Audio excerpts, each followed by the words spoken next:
Olá, queridos alunos. Hoje a nossa aula será uma continuidade da Idade Média, isso mesmo, cultura medieval. E falando de cultura medieval, tem que falar de cristianismo, de clero, de igreja, por quê?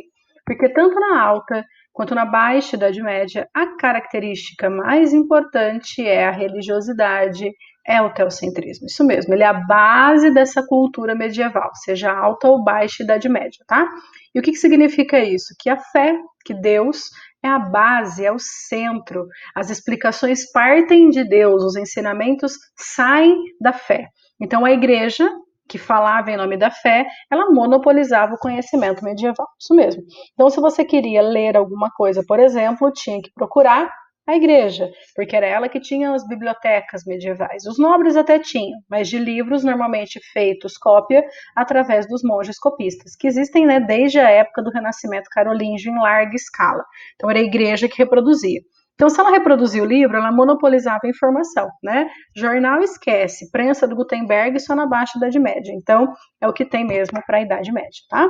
Filosofia cristã, né? A base da filosofia da Alta Idade Média é um santo, o Santo Agostinho. A base filosófica da Baixa Idade Média é outro santo, o São Tomás de Aquino. Então não tem como fugir. Filosofia medieval está dentro, né, dos muros do castelo da igreja, na verdade, né?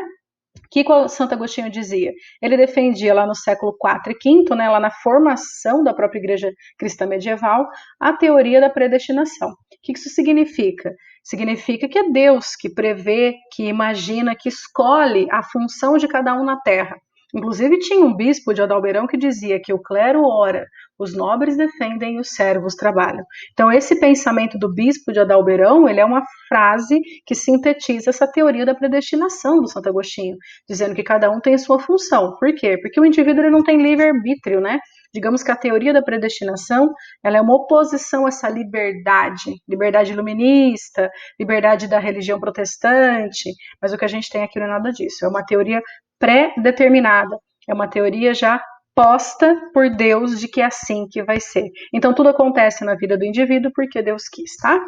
Língua, mais comum, mais falada na Alta Idade Média é o latim. Na Baixa Idade Média já vão surgir as línguas neolatinas, tá? E a arquitetura da Alta Idade Média ela é preponderantemente baseada no estilo românico, que a gente já vai comparar com o estilo gótico, que era mais comum na Baixa Idade Média. Então, esse estilo que está aqui, ele é característica fundamental, ó, voltando da Alta Idade Média, e o gótico da Baixa Idade Média. Mas eu pus para comparar, vamos comparar? A arquitetura românica, a gente diz que ela é uma arquitetura horizontalizada. A base é maior, mais larga do que a altura. Então, eu coloquei aqui um retângulo, né, literalmente deitado. Normalmente, são paredes grossas, pouca ventilação, pouca luminosidade, poucas janelas, poucas portas, porque é uma arquitetura de defesa, pensada a partir das invasões bárbaras e das guerras medievais.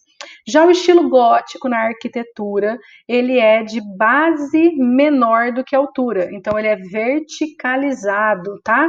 Normalmente eu tenho muitos vitrais, maior iluminação, maior quantidade de portas e janelas, tá? Então aqui a gente tem estilos bem opostos para alta e baixa Idade Média.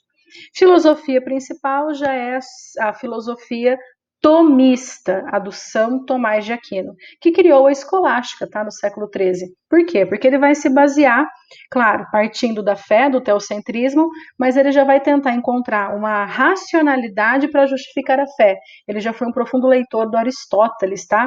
Aqui na Baixa Idade Média, os livros lá da Antiguidade Greco-Romana reintroduziram-se dentro da Europa. E o São Tomás de Aquino teve muito contato com a filosofia aristotélica. Então, isso é a escolástica. Eu misturo o teocentrismo medieval com a racionalidade do Aristóteles e eu tenho uma fé baseada nesses princípios de mistura das características culturais, tá? Avançando, surgem também as universidades na Baixa Idade Média, né? A gente tem registro de uma só no século XII e a maioria das universidades medievais, elas datam do século XIII. Então, portanto, a igreja vai ter que conviver com o ensinamento que nasce ao lado dela, tá? A universidade, ela usa a biblioteca da igreja, elas estão do ladinho uma da outra. Hoje estão bem distintas e separadas, mas as universidades medievais, elas nascem explorando e investigando os livros que a própria igreja tinha naquele período. A gente vai ver algumas dessas coisas, ó. Isso daqui é uma igreja, né, uma basílica de San Zeno, de arquitetura românica, lá em Verona, na Itália. Essa torre, isso é uma fotografia atual, tá, gente? Essa torre, ela não estava aqui na época da Idade Média. A igreja é essa estrutura aqui, ó, da árvore do pinheiro para sua esquerda. Então dá para perceber uma porta, praticamente isso aqui não é ventilação, é muito pouco. Ela até é alta, mas ela é muito mais larga, ela tem uma base muito maior do que a sua altura. Já aqui eu tenho a Catedral de Notre Dame, né, gente, que pegou fogo no ano passado. Aqui ela pegando fogo e aqui como ela era antes do fogo. Ela é de arquitetura gótica, tá? Ela tende a ser muito mais alta do que a sua base. E aqui para terminar, uma universidade, uma das primeiras foi a Universidade de Paris, hoje chamada de Sorbonne, né, dividida em seis partes, mas aqui a gente tem a estrutura de uma das primeiras universidades. Ô Bel, mas está com uma cara de igreja. Por isso mesmo, né, as primeiras universidades, elas conviviam, elas tinham o mesmo espaço das próprias igrejas medievais, certo? E vamos agora para a Baixa Idade Média. Mas eu vou fazer um outro videozinho para vocês sobre isso, tá? Por enquanto a gente encerra aqui. Beijinho!